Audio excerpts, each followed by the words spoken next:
Behind me right now is the display I have been waiting all year to review, the LG G5 OLED. Specifically today, we're taking a look at the 55-inch version, which as you might expect is a 4K W-OLED panel. However, this time it comes with a 165Hz refresh rate, which is great for PC gamers, and it also comes with their new 4-layer W-OLED panel, which promises to deliver far better color than last generation's model. But it also is going to be bringing far higher brightness as well as potentially better ambient light handling thanks to them ditching the MLA layer. It also packs their new Alpha 11 AI processor Gen 2. It supports Dolby Vision HDR 10 and HLG for every major popular HDR format. And at the 55-inch size, after some price cuts, well, it comes in at $2,299.99. And with a 1-year parts and labor and 5-year panel warranty, while it is very expensive, if the specs hold true, this may very well be one of the best displays ever created, especially for PC gaming. Now, in terms of the ports, pause if you need to, but most importantly, it does come with 4 HDMI 2.1 ports,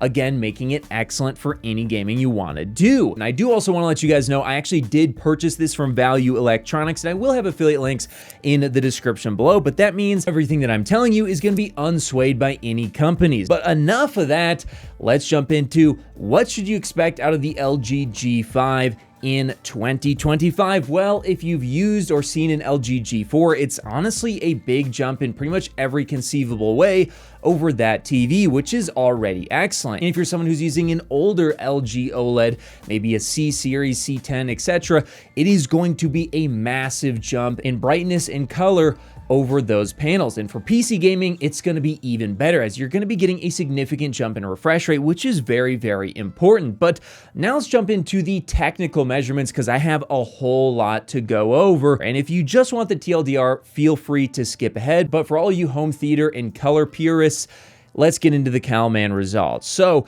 first, starting off with SDR, out of the box, it's actually very good and only has some very, very minor inaccuracies on the EOTF curve and the white balance, which can also be improved through adjusting settings. And it is also compatible with CalMan, so you could get even better results if you choose to do an auto calibration. And in terms of the color accuracy, well, I got an average delta E of just 1.5, which is very good for SDR. And this does make this one of the better TVs I've reviewed so far this year. And then in terms of the HDR performance, well, it's actually pretty good overall, but it does have some small inaccuracies once again. And if you take a look from the 2% window all the way to the 100% window, you will see that there are some minor deviations from the EOTF curve. And I did also notice in some real-world content, it can actually differ from what you're seeing in CalMan. And in terms of the color checker analysis for HDR, well, we do also get some pretty good results. It's not exactly perfect, but for an HDR display, this is actually very solid. And then finally, HDR BT 2020 gamut coverage, we get an insane 80.94% in UV terms, which is actually a huge improvement over previous LG OLEDs, which were typically in the lower 70%. So the TLDR, this is LG's brightest and most colorful TV yet. It cuts the color gap between LG W-OLED and Samsung QD-OLED in half, and in some cases, it can even reach QD-OLED. What I mean by this is, depending on the QD-OLED you're looking at, they can typically go between 82% to 89% BT 2020 HDR color coverage, which is the ideal color format for HDR. And W-OLED was typically in the lower 70%, but now when it's coming in at close to 81%, it's either at QD-OLED color performance roughly, or just a little bit behind now, which allows LG to give you a far better HDR experience and a lot less washed out colors. In fact, I think most people wouldn't be able to tell a major difference between QD-OLED and LG's brand new 4-layer W-OLED anymore. Additionally, in terms of the accuracy overall, both in SDR and HDR, although it's not perfect and in real-world content there is some minor crushed shadow detail, well, it is actually very good overall, and it can be further tuned in through the use of the TV's menu or even CalMan auto cal calibration. So honestly, yeah, this is a huge improvement over the LG G4, and it's just a great TV when it comes to the accuracy. But now let's talk about the brightness and HDR experience, and I will tell you guys, this is an insanely bright TV. If you've never seen an LG or Samsung modern flagship OLED, these things are getting incredibly bright, to the point where in a lot of cases, they can even dethrone mini LEDs, which is insane in certain real world content. But let's take a look at the numbers here. We can see that the LG G5, in terms of the peak window brightness at the D65 white point, does come in technically as the brightest OLED I have ever measured, with over 2,500 nits in a 10% window and roughly 400 nits in a 100% window, just eclipsing the Samsung S95F. But what about real-world HDR content? Once again, the LG G5 pulls ahead, but this time with it getting over 2,200 nits on the highlight and over 700 nits on the ground. This is actually the brightest display I have ever measured, period. This is, in some real content, such as the scene in Baldur's Gate 3, actually eclipsing mini LED, including the brightest mini LEDs I have ever measured. What I'm telling you is this is an insanely bright TV, and it is going to give you HDR punch like nothing else in the market can give you. It is incredible. So if you're looking for a TV, whether it's for gaming or watching movies, that's going to give you really, really bright, impactful HDR, the LG G5 is it. In fact, I think most TV content won't even show you the full potential. That's how crazy this thing is of the LG G5, and that's why I feel like gaming is such a great use case for this, because gaming can, in theory, infinitely scale, especially with programs such as RTX HDR that allows you to take basically any game on PC and go as bright as you possibly want. Although right now, technically, RTX HDR doesn't work over 2,000 nits, although NVIDIA should be fixing that very soon. But in any case, talking about gaming, let's get into it. So in terms of the latency, this thing is insane. We're getting 26 milliseconds. Now, that is crazy because that puts it technically as fast as a 240 Hz QD-OLED gaming monitor. And while there is potential for 1 or 2 milliseconds of error in this test, as it is done manually using a 1000 FPS camera, what it goes to show is that this thing is basically as fast as you could possibly want, making it incredible once again for gaming. But what about the motion performance? And if you take a look here at the 165 Hz refresh rate, while there is a small improvement over the LG G4 at its 144 Hz refresh rate, especially when you kind of zoom in near the edges of the alien's little cockpit there, it's not necessarily a massive jump, and I don't think you're going to see a big improvement in clarity until you reach 240 Hz or higher, which hopefully will come next year. But what I can tell you is it is definitely a nice to have. Now, when you compare it to a 480 Hz OLED on PC, yes, that is going to be better than this. So if you're into super hyper competitive gaming, a 480 Hz OLED may be the better choice. But this absolutely mogs mini LEDs and is going to be the best you can get today when it comes to a large size screen. Also, in terms of the motion interpolation, it's pretty good. It's not great. It's not bad. I've seen better, and I've certainly seen worse. I do think that the lowest setting probably works the best, but even on that setting, there are some minor visual errors from time to time. And it does also help that this thing comes with a ton of features, such as a ton of different picture presets, audio presets, CalMan support, apps, OLED care, and even new AI features, allowing you to adjust the picture any way that you want. But now let's talk about the clarity of the display, because thankfully, yes, unlike Samsung, LG is choosing to stick with a glossy display, which does lead to a massive boost in perceived clarity, as well as at times contrast over Samsung's S95F.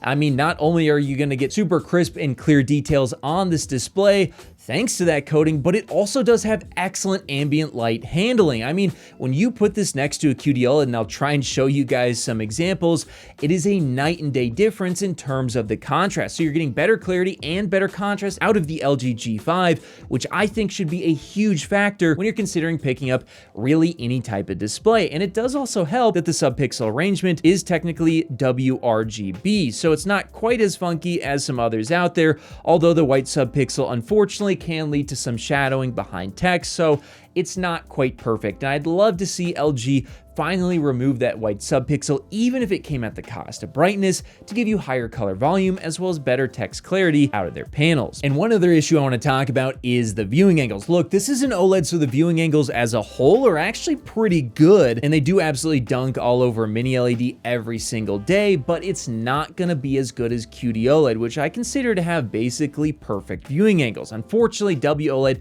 including this new 4-layer design from LG, does have some minor issues with green tinting off angle. What this means is, and it's mostly only visible on bright white content, but at times it can slightly change even colors.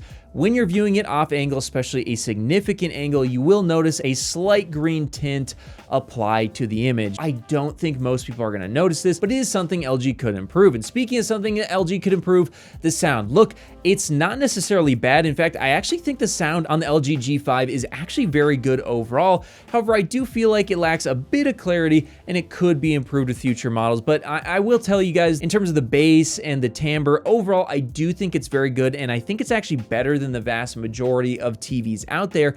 And if you do pick up a display like this, one major plus side to using a TV as a monitor is that you do get the built-in speakers. And unlike the 42-inch LG C5, which I really didn't feel like the audio was very good, the audio is actually pretty good on this one. And while it's not perfect, you can just use it and not have to worry about using a soundbar or other external audio system if you just use it from time to time. Although if you're using it as a TV, yeah, I would recommend picking up a soundbar or some other sound system to maximize your enjoyment. And speaking of maximizing your enjoyment, does this thing have any issues? Well, I did find one. Now, there were a lot of people complaining about some HDR issues with the LG G5. Now, according to RTX, these things have been effectively fixed in the filmmaker mode, and thankfully you can just go ahead and enable Game Optimizer in filmmaker mode, and if you turn professional tone mapping on and adjust it, you can effectively sort of get HDIG in filmmaker mode, which is great, and the latency is the same, which is also excellent. However, the issue is the Game Optimizer mode might not be quite as good as the filmmaker mode yet, which is a little annoying. And I did notice that the filmmaker mode was just a tiny bit brighter than the Game Optimizer mode, though it's actually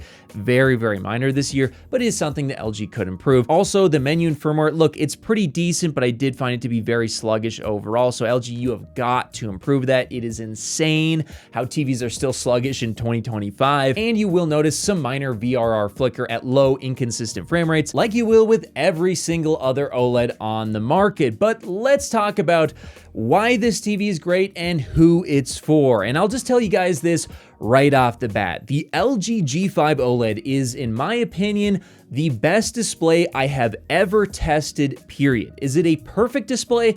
No, it's certainly not perfect. It has its issues. It has some minor green tinting off angle. The color performance is still not quite at QD-OLED levels. And to be honest with you, I really do feel like LG just has got to remove the white subpixel at this point in time. It's gonna basically solve all of their issues. Yet, despite the fact that it's not perfect, my God, is it great. I mean, this is the brightest OLED that I have ever tested. The 165 Hz refresh rate also makes it excellent for gaming. It's got Dolby Vision, it's got HDR10, it's got basically everything that you need to enjoy all of your content. The sound is pretty good. The color has been massively improved versus the LG G4 to the point where I think most people aren't really even gonna care when you put it next to a QD-OLED. And I feel like the biggest selling feature of the LG G5, and the reason why I think it's better than QD-OLED this year, which is kind of insane to say, at least for most situations, is the contrast. The contrast on this thing in a brighter room, or even in a room with some tiny amount of light entering it, is going to wipe the floor with a QD-OLED. Look, I love QD-OLED. In fact, I have a review on the Bravia 8 Mark II coming up, and I think in some ways the Bravia 8 Mark II is even better than the LG G5. However, a QD-OLED has to be in a light-controlled room to get the most out of it. That's not necessarily the case for the LG G5. Yes, it's gonna look better in a dark room, but in a bright room, it still looks great, and I don't think that's true for QD-OLED. When you put it next to a QD-OLED, you can see that the LG G5's contrast is just miles ahead thanks to the design of it versus a QD-OLED, which has no light rejecting properties. And so for that reason, I think the LG G5, for most people who can't 100% control their lighting, even though it falls just a bit behind in terms of color, it's gonna look much better in most viewing conditions. And also, the LG G5 has got a glossy coating. It's gonna look far clearer, and it's gonna look like the image just has more depth and more contrast than something like an S95F, which unfortunately has a matte coating. And that's really the only other display that can compete directly with LG G5, because it's the only other OLED TV that has a 165 Hz refresh rate. So if you're looking for something that could double as a PC monitor, that's your only other choice. And in my opinion, the LG G5 is just a far better choice for most people because of those reasons that I stated. And because of that, this is, in my opinion, nearly a perfect TV. If LG could remove the white subpixel and hit 4,000 nits, this would literally be a perfect display. So I'm gonna give this thing, honestly, oh man, this is tough. I almost want to give it a 10 out of 10. It's either a 9 or a 10 out of 10. And I think I'm gonna give this might even be my first ever, I'm not sure, a really super highly recommended 10 out of 10. After the updates to this TV, it has gotten so good that if you're looking for a gaming display, this is the best gaming display ever created, and I cannot recommend it enough. And if you're someone who wants to push our parasocial relationship to its limits, I'll have a link to my Patreon in the description below, which will have the best settings that I've found for the LG G5, gives you access to the Discord where you can ask me questions directly, and for everything else display related, make sure to get subscribed here on the Display Guy.